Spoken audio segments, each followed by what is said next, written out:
Well, I would like to welcome everybody to today's workshop on wellness in the workplace. I'm Ann Jacobson, and I'm a librarian at the Naval Postgraduate School. This is a workshop put on by the Mobac Reference Committee. Sarah Dahlin is our chair this year.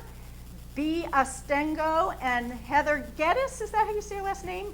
And myself were the program planning for this. B is the hostess from Monterey County Free Library, so special thanks to them for letting us be here in this wonderful location. And to Heather, who thoughtfully obtained all of these appropriate refreshments. She put a lot of thought into that.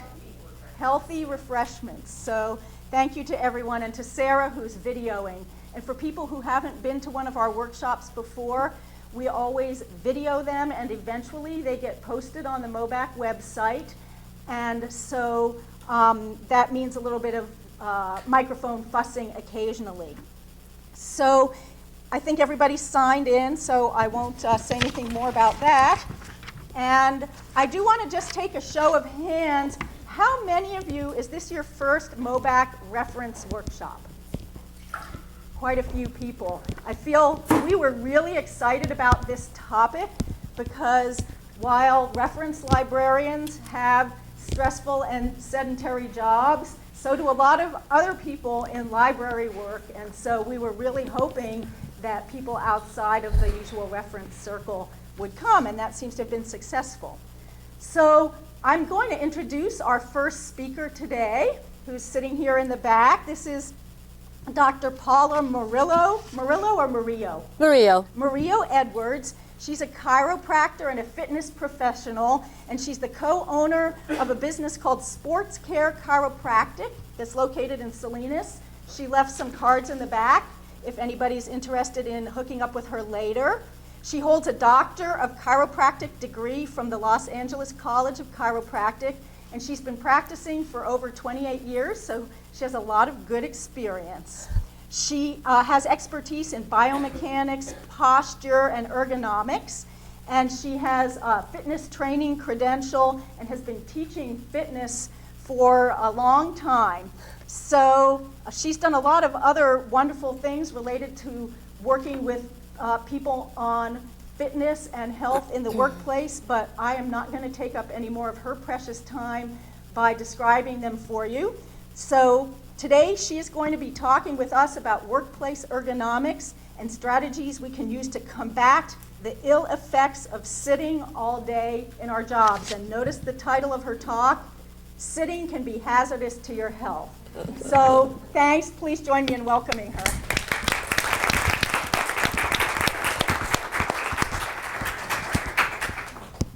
Well, I'll stand over here so I can put my papers somewhere, and then I'm going to move around a little bit. Thank you so much for inviting me and can you hear me?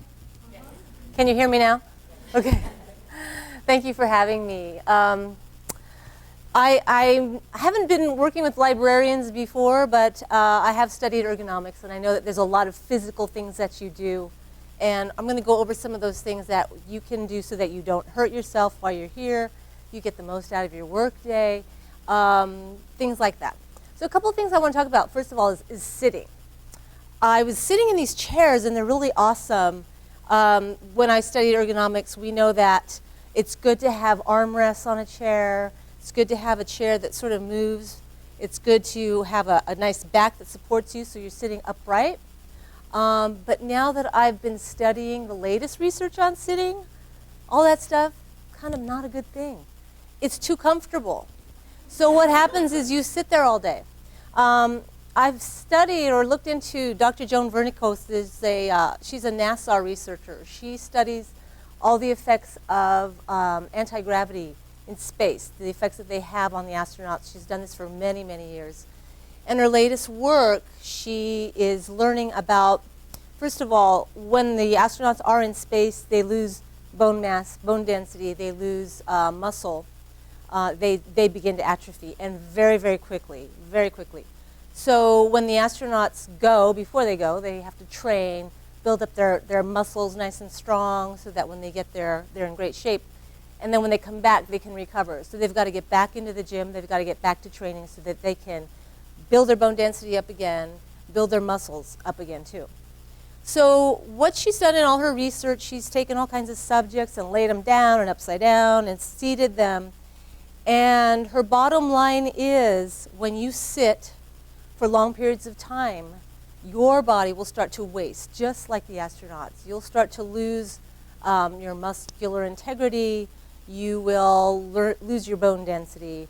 And this is sort of an epidemic now. We sit all the time. We've made life so easy for us. We don't have to, get up and change our television. Everything's automated. You just push buttons. You just sit all day long. You push buttons. You sit all day long. You can research just sitting. You don't have to get up. So her findings are really, really phenomenal. That sitting is actually really bad for you. In fact, I brought this up to my class. I teach lots of classes, fitness classes, and I had a nurse in one class. And after I had been studying all this information, I went to class. I'm like, sitting is so bad for you. And the nurse goes, sitting is the new smoking. She's like, yes, it is. So somewhere along the line, she's learned this. Sitting is the new smoking. Let me have you stand up, please. And let me just have you kind of move around like this. And shift, maybe go like this. And then maybe roll your shoulders back a little bit. Okay, now you can sit down. Now, I'm going to have you stand up, but this time I want you to do it really slowly. As slowly as you can. Yeah, really slower. So what do you feel happening when you do that? You have to use a little more muscle, right? So you're utilizing that muscle, you're making those nerve endings fire, and all those little muscles are going. This is a much better way to stand up during the day when you sit. Go ahead and sit down again really, really slowly. Really slowly. This is great work. I teach body pump. We do this all the time. Anybody do body pump? I have done. Isn't it fun? Okay. Have you done it lately? Oh, it's killer. It's awesome. Oh, go to In Shape Monterey. That's where I teach. So anyway, that's my little commercial. So what Dr. Vernico says is, throughout like an 8-hour day, you should stand up, not 10 times a day, not 20 times a day, 30 times a day. That's a lot. That's a lot. Standing up 30 times a day will combat the ill effects of sitting. The reason sitting is so bad, it basically your body kind of shuts down. Your circulation really slows down. Your heart's not pumping. I think that's a huge part of it. Heart's not pumping. Blood's not going through those muscles. You're not getting that lymph flow going. Everything just sort of comes to a standstill. And I know for myself personally, when I go on a long drive, I have family in Los Angeles, so we go down there all the time. And we just go, we don't stop. But when I come back from a trip driving like that, I feel horrible. I just feel tired. I work out like every day. I teach classes every day. And when I go to teach my class after a trip, I just feel sluggish and out of shape. And I really think it's because of that sitting factor. This is kind of new for me that I've learned about all this sitting not being good for you. So the whole point, what I'd like for you to remember is stand up, stand up, stand up, stand up. And it will totally make a huge difference. Now, if you decided, let's see, Dr. Vernico says stand up 30 times a day. I'm going to do like 10 right now. No, it's not going to do it. You have to do it like every 10, 20, 15 minutes, stand up. And here's a really interesting thing, too. There's a couple interesting things. One is standing up 20 to 30 times a day is going to be more beneficial than if you got up and you went for a 15-minute walk. Isn't that crazy? Like even if you went fast. You cannot, like sort of get your activity in one lump when it comes to sitting throughout the day when you're working. So you need to stand. Yes? Yeah. That's such a great point. She says standing all day is not good for you either. So standing all day is not good, sitting all day is not good. The key is you want to change your activity. So go from standing to sitting, put your foot on a stool. This is one of the things we learn in ergonomics. You know, if you have to stand for a long period of time, this takes the pressure off your back. So you can change, put your foot here, then after a while you switch to here. Really important, I've had lots of patients who work in the ag industry, they work in the sheds, they do repetitive activity. And they come up with these horrible injuries in their shoulders and their necks. And if we could get the employers to get them to change their job so that one day they're doing this thing, another day they're doing another thing, another day they're doing another thing, they would change things so much. But these people will go 6 days a week, 12-hour days sometimes, doing the same thing. And of course they're getting injured. That's repetitive strain. So same thing here, if you're in your workplace and you have to sit a lot, put your water over there, get up and go get it. You need to think of reasons to get up and go. Just get up and go, just get up and go. She says that just the act of changing your posture makes a huge difference. Just shifting in your seat. One doctor that was interviewing her says, so is it good to have the armrest? She says, no, it's not really, but she says, I'll let you use the armrest if you promise to do some exercises where you pull your shoulders back and make those nerves fire in the back and use your rhomboids. So let's talk a little bit about posture. This is super, super important. That's your foundation, your posture, how you hold yourself, your spine. So if I'm going to be one of these people like this, I see this all the time, especially with the young people, it's really sad. Sitting here, as soon as I do this, when my head goes forward, it's creating much more pressure here in my neck, in my shoulders. These muscles have to tighten up to hold this heavy weight that's going forward. So what you want to consider is always having this straight gravitational line going from through your ear, your shoulder, your hip, and your ankle. That's your neutral position. Neutral position is really important, not only when we stand, when we sit, when we work out. I'm always getting my clients and my students to do neutral posture. When you keep yourself in a neutral position, you are less likely to injure your spine. So, you know, if you are squatting or stooping, doing exercises this way, you're not going to hurt your back, but if you start to let this go and do that, you're putting a tremendous amount of strain in your low back. Same thing when you're sitting. You want to sit up nice and tall, ears right over your shoulders, shoulders right over your hips, and you wanted to use a little core engagement as well. Now, I'm going to put you guys all on the spot. Who does not exercise right now?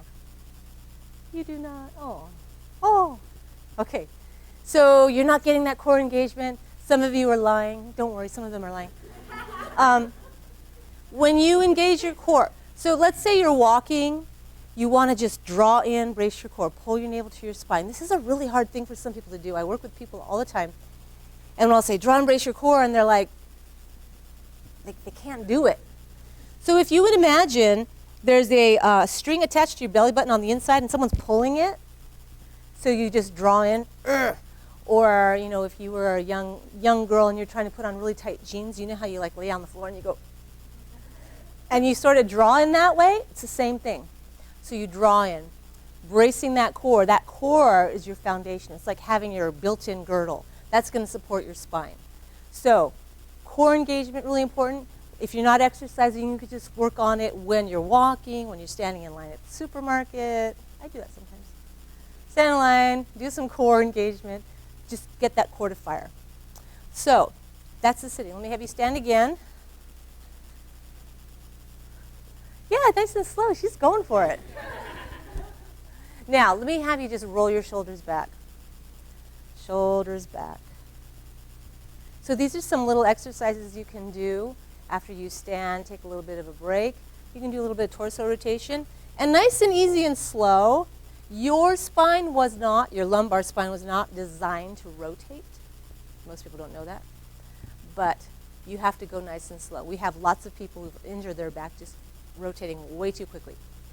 Here, now here's a real good one. Go ahead and sit down again.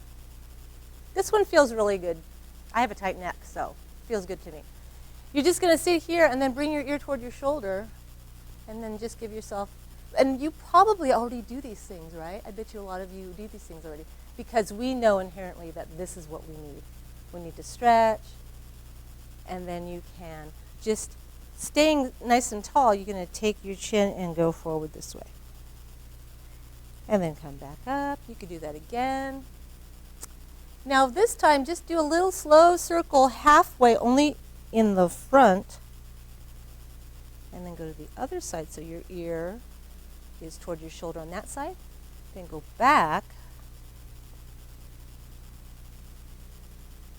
And then come back to neutral. Great. So nice little stretch you can do. If you want to, you can add a little bit of a pressure there. And you can do it here. Okay.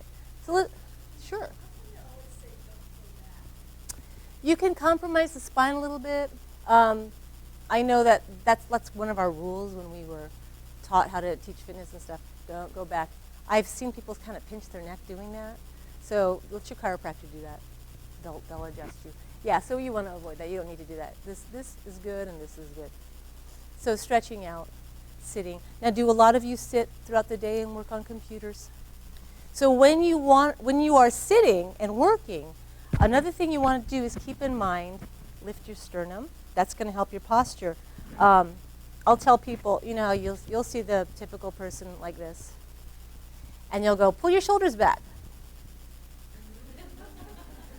But if you say lift your sternum, that makes all the difference. So I want you to keep that in mind. You want to take this bone and just aim it up toward the ceiling so you're nice and tall. So let's talk a little bit about the other parts of your body that you use when you work. Neutral, neutral, neutral. Spine neutral, really important. Also wrists should be neutral. That's really important. So when you're working on your keyboard, you want to make sure that you have a nice alignment this way. You want to avoid doing this. You've seen ergonomic keyboards. Have you seen those? So they go this way so that you don't have to do this. Some people are okay with that. Super important in ergonomics, they call them micro breaks. Micro breaks are simply you're working 15 minutes, you've been typing, you stop, you shake it out. And you go back, and you type again. Do it again. It makes a huge, huge difference, those micro breaks. So really, really key. Get in the habit of doing that. If you are sitting there doing this, shake them out, move them around, do circles. You can stretch out a little bit, and then get back to your work again.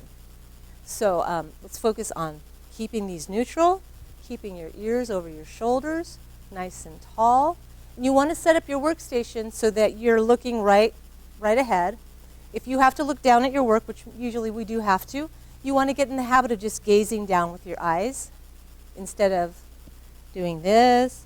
You want to make sure that you are wearing glasses or whatever you need to see so that you're not squinting and leaning forward and you know, pushing your head forward this way, creating that stress again. So as much as you can stay neutral, then do so. You might want to, you know, go around. Do you guys work together, some of you? You might want to check your coworkers and go, oh, you know, you're slouching, or tell me if I'm slouching. Yeah. So most of you seem like you have fairly good posture. That's pretty good. I know. That's true. The posture. I had a posture teacher in elementary school. Did you guys have posture teachers? This was many years ago. Did you? So the posture teacher would come in and we'd all go. And the whole time she'd be talking to us, we'd be like, we'd sit there. Okay. So I want to go over a couple of things. Now that we've talked about sitting, now you know it's bad for you. It's the new smoking. You want to make sure that you get up and walk. Oh, here's another thing. This was the other thing I was going to tell you about activity and inactivity and sitting. She says that people who sit all day long and then they go work out at the gym for an hour, it's really not that. I mean, it's good that they're doing that, but they would be way better off if they just stood up, like I was telling you, like every 20 minutes. That's really, really fascinating and really kind of crazy to wrap your mind around it. But she's got all the research to back it up. This woman is like brilliant. All right, well, I want to go over a few things that you librarians might do. Thank you. Sure.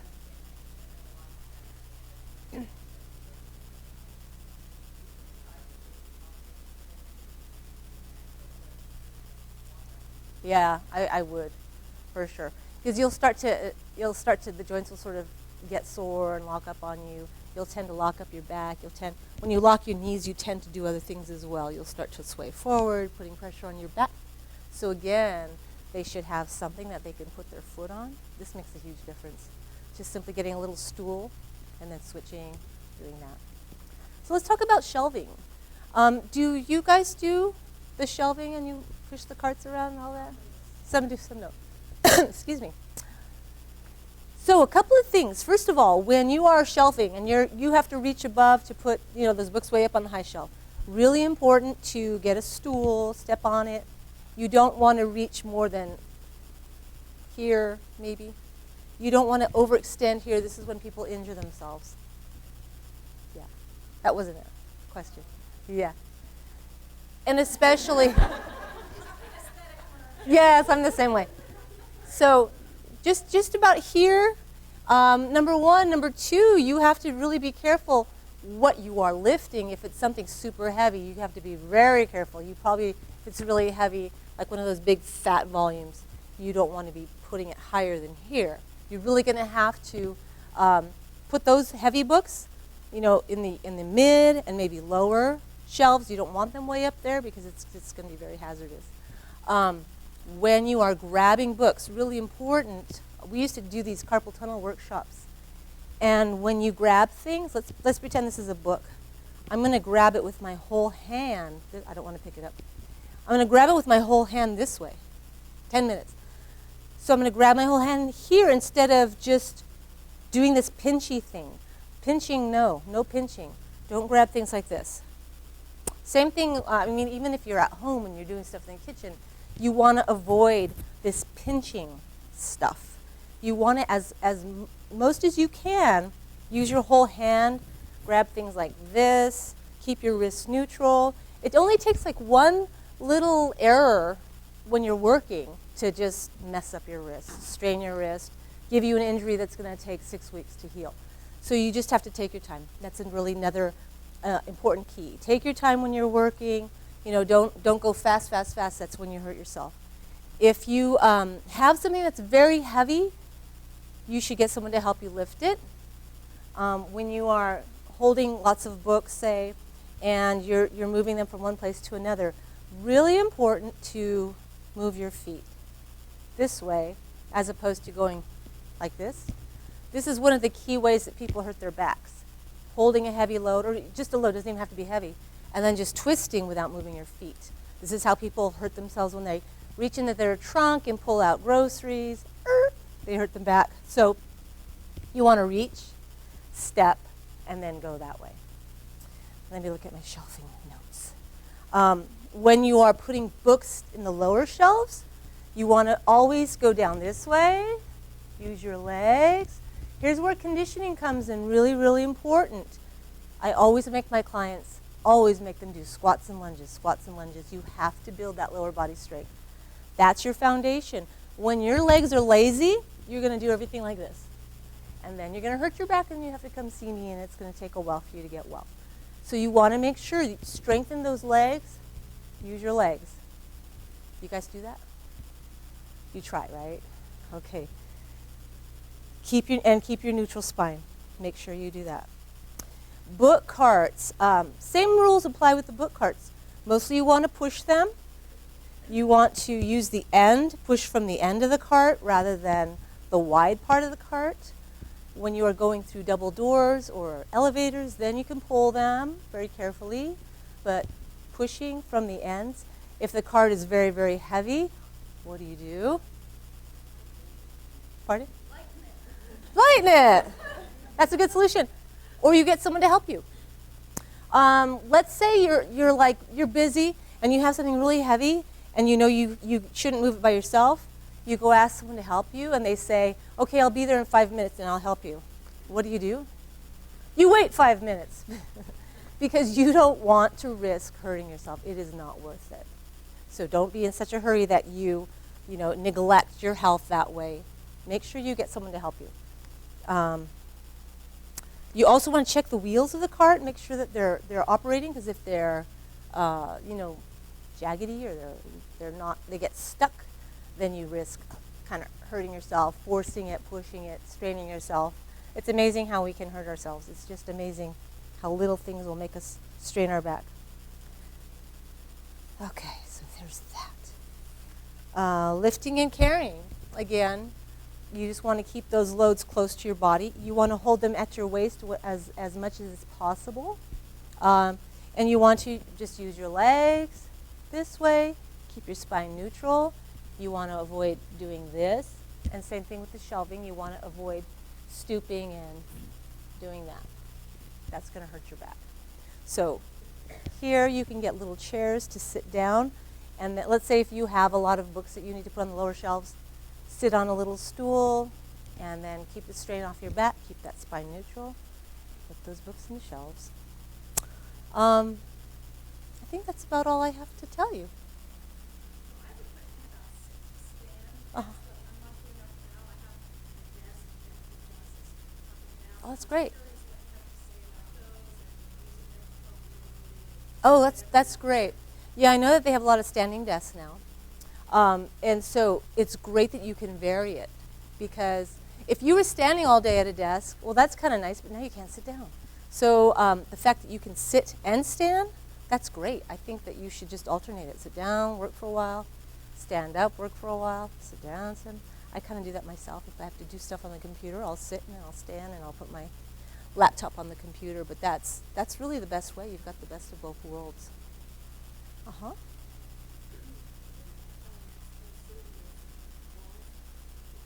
Oh, those are great.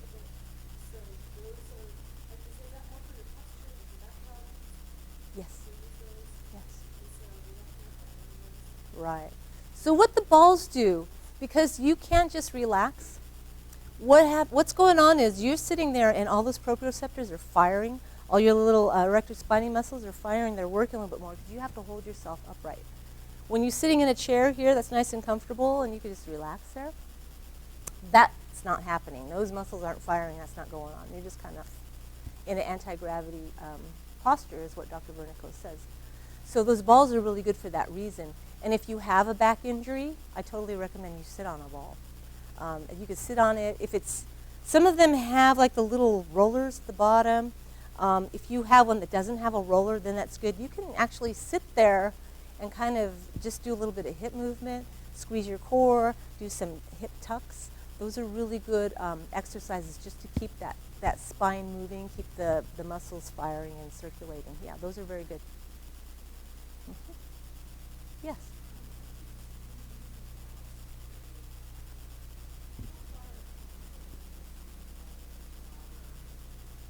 Okay, that's a good question. So number one thing to keep in mind is neutral. So you want to be sitting in a desk so that your elbow is here and you don't want to be reaching this way. As soon as that happens, then your shoulder gets under strain here. So if you're doing this for a long period of time, you are definitely going to feel strain here. So you want to keep that mouse so it's just here. That's just sort of the general rule with everything. Positioning. If you have to, like even if you were driving a car, if you're sitting and driving your car and you're holding your hands up like this, it's going to put a lot of strain on your shoulders and your elbows and your wrists. So you want to hold that steering wheel so it's here. If you keep everything neutral, just here, so where my hands and my wrists are at this level, whatever you're doing, that's where you want to be. You don't want to have to be reaching this way if your desk is too high or if it's too low, right about here. So just remember that. That's a pretty good rule. Thank you. Yes.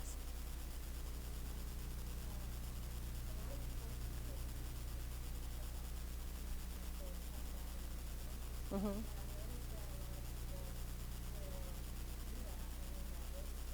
Yeah. Yeah, because they're going into extension, so I don't really know why they developed those. Because like I say, I know that you have to, this is the rule, neutral, neutral.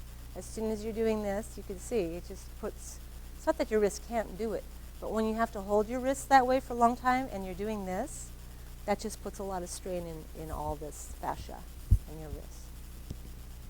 Mm-hmm.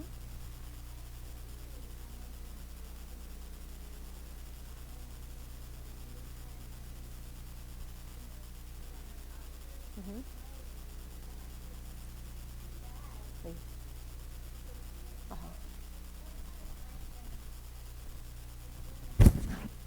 Is that going to go away? How long is it going to take? Yeah. Yeah. Yeah. I really couldn't give you a time frame, but I could say that what would be a good thing for you to do also is some yoga, some stretching, and then some resistance training. Do some rows. This is a really common area.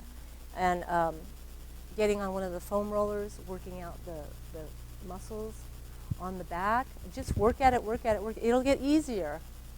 This is why I have two daughters, they're 19, and they want to do this. I'm like, you got to pull those shoulders back. Now, while you're young, you got to strengthen those paraspinal muscles now, because when you get older, it's harder.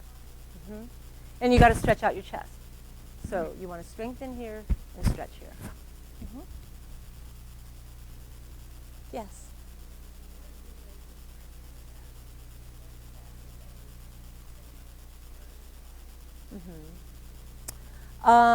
I like to use BOSUs and the big balls. I like to do just nice, easy extension exercises. That's a good way to strengthen it, just for a normal person who's not doing bodybuilding. You just simply sort of drape over the ball, and let's say I'm on the ball and I'm just going to lift this way. Then I can do where, let's say my hands are on the floor, I'm on the big ball, and then I just lift my legs up. That helps strengthen the multifidi down in here, which is really, really important to keep you from hurting your discs. So I think ball work and BOSUs are really good, as well as yoga. Yoga's good. Yoga, Pilates, very good. Strengthening the core, that's what Pilates focuses on. Not just the front, but the back, because the back is part of the core as well. Those are good questions. Oh yeah, they're so cheap. You can get them at Target. You could get them at Ross.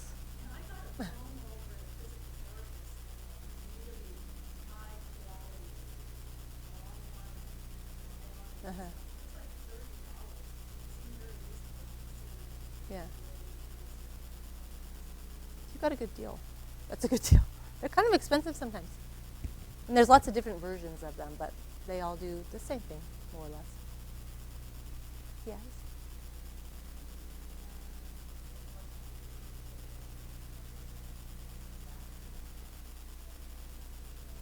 Yeah, it can. It depends on what else you're doing. If you're driving race cars, or if you're using tools, or if you're a jeweler. Is this mostly just from? Yeah, yeah. So you have to evaluate your workstation, your keyboard, all that. You could do some massage work in there. You can just do some little exercises this way. Sometimes we develop these little fasciitis, and they'll bug us for a long time, and you have to just be diligent about doing some massage. You might even use some ice therapy on it to calm it down. Yeah, so think about those things. Yes.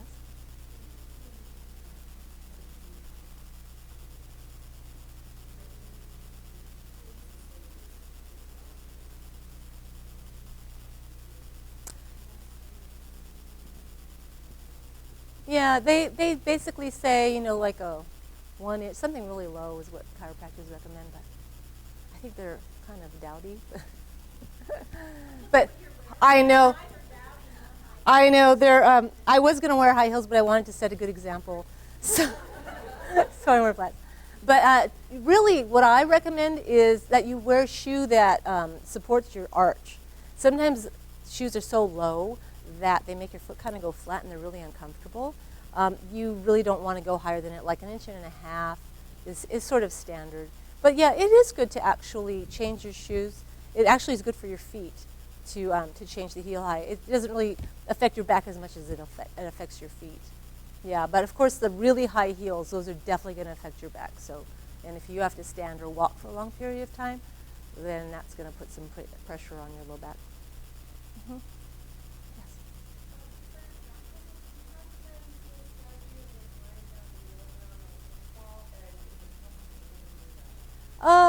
Yeah, for stretching, for working through the knots.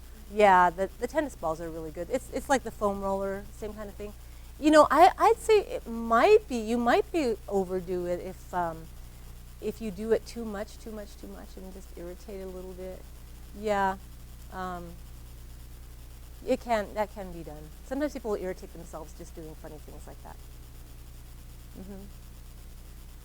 Any other questions?